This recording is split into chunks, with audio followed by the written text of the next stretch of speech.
ప్రభు అయిన యేసుక్రీస్తు నామమున మీ అందరికీ నా యొక్క వందనములు. ఈ యొక్క సమయమందు లూకా సువార్త 14వ అధ్యాయము 1వ వచనము అలాగే 15 నుండి 24 వచనాలను ఈ సమయమందు మనము ధ్యానం చేసుకుందాం. విశ్రాంతి దినమున ఆయన భోజనము చేయుటకు పరిసయ్యుల అధికారులలో ఒకని ఇంటిలోనికి వెళ్ళినప్పుడు 15వ వచనం, ఆయనతో కూడా భోజన పంక్తిని కూర్చుండిన వారిలో ఒకడు ఈ మాటలు విని, దేవుని రాజ్యంలో భోజనము చేయువాడు ధన్యుడని ఆయనతో చెప్పగా, ఆయన అతనితో ఇట్లనెను, ఒక మనుషుడు గొప్ప విందు చేయించి అనేకులను పిలిచెను. విందు కాలమందు అతడు, ఇప్పుడు సిద్ధమై ఉన్నది, రండని పిలువబడిన వారితో చెప్పుటకు తన దాసులను కొందరిని పంపెను. అయితే వారందరూ ఏక మనసుతో నెపములు చెప్పసాగిరి. మొదటివాడు, నేనొక పొలాన్ని కొన్నాను, ఆవశ్యకముగా వెళ్ళి దానిని చూడాలి, నన్ను క్షమించు, నేను రాలేను అన్నాడు. రెండోవాడు, నేను 5 జతల ఎడ్లను కొన్నాను, వాటిని పరీక్షించటానికి వెళుతున్నాను, నన్ను క్షమించు అన్నాడు. మరి ఒకడు, నేనొక స్త్రీని పెళ్లి చేసుకున్నాను, కాబట్టి నేను రాలేను అని చెప్పాడు. అప్పుడు ఆ దాసుడు తిరిగి వచ్చి ఈ మాటలు ఎవరైతే వీరికి చెప్పమని పంపించారో ఆ యజమాని దగ్గరికి ఈ దాసుడు వచ్చి, అయ్యా, ఇదిగో నేను నీవు చెప్పిన వారందరికీ తెలియచేయగా వారు ఒక్కొక్కరు నెపములు మోపి, నేను ఇలా వెళ్తున్నాను అలా వెళ్తున్నాను అని చెప్పి ఒకరు కూడా రాలేదు అని చెప్పాడు. ఆ ఇంటి యజమానుడు ఏం చేశాడంటే కోప్పడ్డాడు. ఏంటి, నేను ఎంతో ఖర్చు చేసి ఇంత విందు సిద్ధం చేసి రండని స్నేహితులను, బంధువులను, ఆప్తులను, ఆత్మీయులను పిలిస్తే నేను ఇవాళ రాలేను అని ఒకడు, ఇదిగో నేను ఇప్పుడే పెళ్లి చేసుకున్నానని ఒకడు, నేను ఇప్పుడే పొలం కొన్నానని, ఎడ్లను కొన్నానని సాకులు చెప్తారా అనేసి వాళ్ళ మీద బహుగా కోపపడిన పరిస్థితిని మనం చూస్తున్నాం. అయితే ఇప్పుడు యజమానుడు ఏమంటున్నాడంటే దాసులతోటి, మీరు త్వరగా పట్టణపు వీధుల్లోనికి వెళ్ళి, సందుల్లోనికి వెళ్ళి బీదలను, అంగహీనులను, కుంటివారిని, గుడ్డివారిని ఇక్కడికి త్వరగా తోడుకొని రమ్మని ఆ దాసునితోని ఇంకొంతమంది దాసులతోని చెప్పాడు. అంతటా దాసుడు, ప్రభువా, నీవు ఆజ్ఞాపించినట్లు చేసి తిని గాని ఇంకా మరి ఇక్కడ స్థలం ఉన్నది. వాళ్ళందరికీ చెప్పాను, గుడ్డివారికి, కుంటివారికి, మూగవారికి, గూనివారికి, ఇంకా త్రోవ పక్కన ఉన్న వారికి అందరికీ చెప్పాను, వాళ్ళు వచ్చారు. అయితే ఇంకా స్థలం ఉన్నది, ఇంకా ఆహారం ఉన్నది అని చెప్పినప్పుడు అందుకు ఆ యజమానుడు, నా ఇల్లు నిండునట్లు నీవు రాజమార్గములలోనికి, కంచెలలోనికి వెళ్ళి లోపలికి వచ్చుటకు అక్కడి వారినందరినీ ప్రేమతో ఆహ్వానాన్ని చెప్పి వారు వచ్చినట్లుగా పురికొల్పి తీసుకొని రమ్మని ప్రభువు చెప్తాడు. ఈ యొక్క అంశంలో మనం చూస్తున్నది ఏంటి అంటే, యజమానుడు దేవుడు, కుమారుడు ప్రభు అయిన యేసుక్రీస్తు. విందు, మనకు దేవుని రాజ్యంలో ఒక విందు సిద్ధపరచబడి ఉన్నది సాదృశ్య రూపకంగా. అయితే ఆ విందుకు తన ప్రజలైన వారందరినీ ఆ యజమానుడు అనగా తండ్రి అయిన దేవుడు పిలుస్తున్నాడు.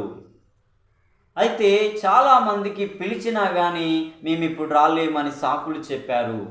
అయితే కొంతమంది ఆ యొక్క దాసులు వచ్చినప్పుడు ఎందుకు రావట్లేదనంటే ఇలా నెపములు మోపి సాకులు చెప్పి తప్పించుకున్నారు. ఇప్పుడు ఏం చేయాలి, వండిన ఈ యొక్క విందు ఏం చేయాలి అంటే, మీరు వెళ్ళి కుంటివారిని, గుడ్డివారిని, మూగవారిని, అంగహీనులను, త్రోవ ప్రక్కన ఉన్నవారిని, వారిని వీరిని పిలుచుకొని రమ్మన్నప్పుడు వాళ్ళందరినీ పిలుచుకొని వస్తారు.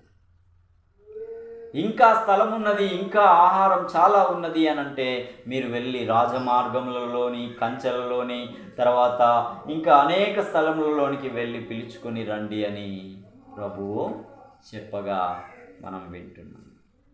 ఇక్కడ ఆలోచిస్తే తన వారిని పిలిచాడు అంటే ఇశ్రాయేలు ప్రజలను పిలిచాడు. అబ్రహాము సంతతి అయిన ఇస్సాకుకు పుట్టిన 12 మంది గోత్రకర్తలు, యాకోబుకు పుట్టిన 12 మంది కుమారులను, వారికి కలిగిన లక్షల మంది సంతతిని ఆయన ఏం చేశాడు అంటే పిలిచాడు. రండి, విందు సిద్ధపరచబడ్డది, భుజించి ఆయన్ని సంతోష పెడదామని ఆ దేవుని యొక్క ఉద్దేశమై ఉండగా పిలిస్తే వాళ్ళు ఏం చేశారంటే, నేను రాలేనయ్యా, ఇప్పుడే నేను పొలం కొనుక్కున్నాను, దాన్ని పరీక్షించడానికి వెళ్తున్నాను, ఎడ్లు కొన్నాను, వాటిని వెళ్ళుచున్నాను, అలాగే ఇప్పుడే నేను పెళ్లి చేసుకున్నాను అని ఇక్కడ 3 ఇచ్చాడు. కానీ చాలామంది చాలా సాకులు చెప్పిన సందర్భాన్ని ఇక్కడ మనం చూస్తున్నాం.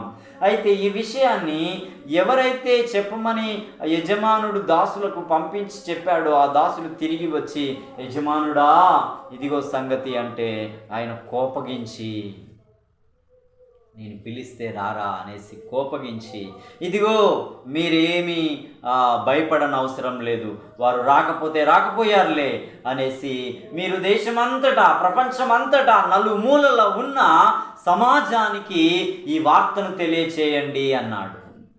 ఏంటి? ప్రభు అయిన యేసు క్రీస్తును బట్టి ఈరోజు మనకి ప్రపంచంలో ఉన్న అన్ని భాషలు, అన్ని తెగలు, అన్ని జాతులు, అన్ని వంశావళుల మధ్యలోనికి ఈ సువార్త వెల్లడి అయింది. ఇప్పుడు వారందరూ కుంటివారు, గుడ్డివారు, మూగవారెవరు అంటే మనమే. ఆత్మీయకంగా మనం కుంటివారం, ఆత్మీయకంగా గుడ్డివారం, ఆత్మీయకంగా గూనివారం, ఆత్మీయకంగా దేవుడు లేని ప్రజలం, ఆత్మీయకంగా దేవునికి దూరస్థులమైన ప్రజలం. మనం త్రోసివేయబడి నరకానికి మాత్రమే పాత్రులమైన మనలను ఆ దేవాది దేవుడైన ఆ ప్రభువు ప్రేమించి, ఇదిగో వెళ్ళండి, మీరు గుడ్డివారిని, గూనివారిని, తర్వాత త్రోవ పక్కలలో ఉన్నవారిని, ఏమీ లేని వారిని, బీదవారిని, అయోగ్యులైన వారందరినీ పిలుచుకొని రమ్మన్నప్పుడు ప్రపంచమంతటా ఆయన పేరిట విందు సిద్ధపరచబడింది, రండి అని చెప్పినప్పుడు ఎన్నో ప్రాంతాల ప్రజలు, ఎన్నో తెగల ప్రజలు వచ్చి ఆయన సన్నిధిని ఈ విధంగా ఉండడం మనం చూస్తూ ఉన్నాం. అయితే ఇంకా స్థలం ఉంది ప్రభువా అని ఆ యొక్క దాసులు యజమానికి చెప్పినప్పుడు ఇంకా ఏమంటున్నాడంటే, మీరు కొండ ప్రాంతాల్లోనికి వెళ్ళండి, ఆ యొక్క చేలల్లోనికి పడి వెళ్ళండి, ఆ యొక్క తోటలు ఉంటాయి కదా, తోటల్లో పనిచేసే వారి యొద్దకు వెళ్ళండి, రాజమార్గములలో ఉండే ఆ యొక్క వీధులలోనికి, సందులలోనికి వెళ్ళండి, మీకు కనబడిన వారినెల్లా ఏం చేయండి అంటే ప్రేమతోటి ఈ విందు ఉంది అన్న శుభవర్తమానం తెలియచేసి వారిని తీసుకొని రమ్మని అని చెప్పి ఉన్నాడు. అయితే ఈనాడు అందరూ సమకూర్చబడి ఆయన సన్నిధిని ఉన్నారు. అయితే అందులో ఒకడిని మనం చూస్తే, ఒకడు వచ్చాడు కానీ అతనికి వస్త్రం, పెళ్లి వస్త్రం అంటే ఆ యొక్క విందుశాలలోనికి వెళ్ళటానికి ఒక వస్త్రం అనేది ఉంటుంది. ఆ వస్త్రం లేనివాడు అక్కడికి వస్తే, ఏంటి నువ్వు వచ్చావు కానీ నీకు వస్త్రం లేదేంటి అని అడిగినప్పుడు, అందరితో పాటు కలిసి నేను వచ్చాను కానీ నాకు వస్త్రం సంగతి తెలియదు అని ఆ విందుశాలలో కూర్చుంటాడు. ప్రభు అంటాడు, దాసులారా ఇతని కాళ్ళు చేతులు కట్టి ఇదిగో ఆ మండుచున్న నిత్యాగ్ని దండనలో విసిరివేయండి అంటాడు. అదే నరకం. ఇవాళ ఏర్పరచబడిన ఇజ్రాయేలీలకు ఆ విందులో పాలు పంపులు పొందే భాగ్యం దొరకలేదు. కానీ గత్యంతరం లేని సకల మానవాళికి దేవుని కృపను బట్టి ఆ విందుశాలలో ప్రవేశించే భాగ్యం ప్రభు అయిన యేసు క్రీస్తు ద్వారా మనకు లభించింది. ఆ లభించిన మనం ఆ విందులో పాలు పంపులు పొందే ఒక శుభదినం త్వరలో రాబోతుంది. ఆ విందు కొరకు మనం సమీపించబోచున్న సందర్భంలో ఇందులో రక్షణ వస్త్రం లేని వారు ఎందరో, రక్షణ వస్త్రం కలిగిన వారు కొందరే. ఆ రక్షణ వస్త్రం కలిగిన వారు దేవుని యొక్క విందుశాలలో విందును భుజించుటకు యోగ్యులైన వారు. రక్షణ వస్త్రము లేని వారికి ఒకానొక రోజు ఆ ఒకరిని చూసి ఏంటి నీకు లేదు అని చెప్పినట్లుగా ఆయనని కాళ్ళు చేతులు కట్టి విసిరివేసిన సందర్భాన్ని మనం చూసేవారిగా ఇక్కడ లేఖనంలో మనం చూస్తూ ఉన్నాం. కాబట్టి చూడండి, ఒక గొప్ప రాజు తన కొడుక్కి వివాహం చేస్తున్నాడు అనుకోండి. ఆ వివాహం చేస్తూ ఉన్న ఆ కొడుకు ఆ విందుశాలలోనికి రావాలనంటే ఆ కొడుక్కి తగ్గ హోదా కలిగిన వారు మాత్రమే లోపలికి వస్తారు. ఆ వచ్చేవారు ఎలాగ ఉంటారంటే చాలా హుందాగా, ధైర్యంగా ఒక ఆ వెడ్డింగ్ కార్డ్ పట్టుకొని ఆ లోపలికి వస్తారు. ఆ కార్డు చూపించగానే ఆ యొక్క సెక్యూరిటీ ఏమనడు, లోపలికి పంపిస్తాడు. అలాగే అందులో చొరబడి ఒకడు వచ్చిండు, ఎలాగో అలాగొచ్చిండు, కానీ అతనికి కార్డు లేదు. వాడిని ఏం చేస్తారు? బయటికి పంపించేస్తారు.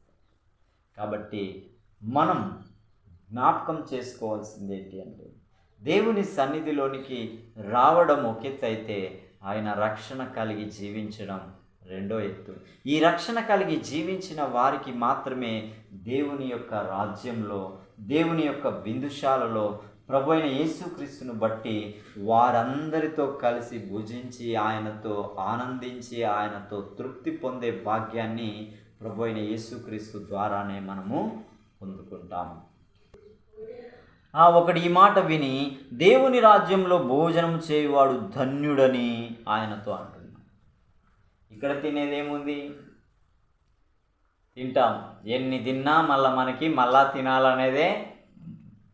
అయితే ఈ లోకంలో కాదు, పరలోకంలో దేవునితో కలిసి దేవుని రాజ్యంలో విందు చేయువాడు ధన్యుడు అని.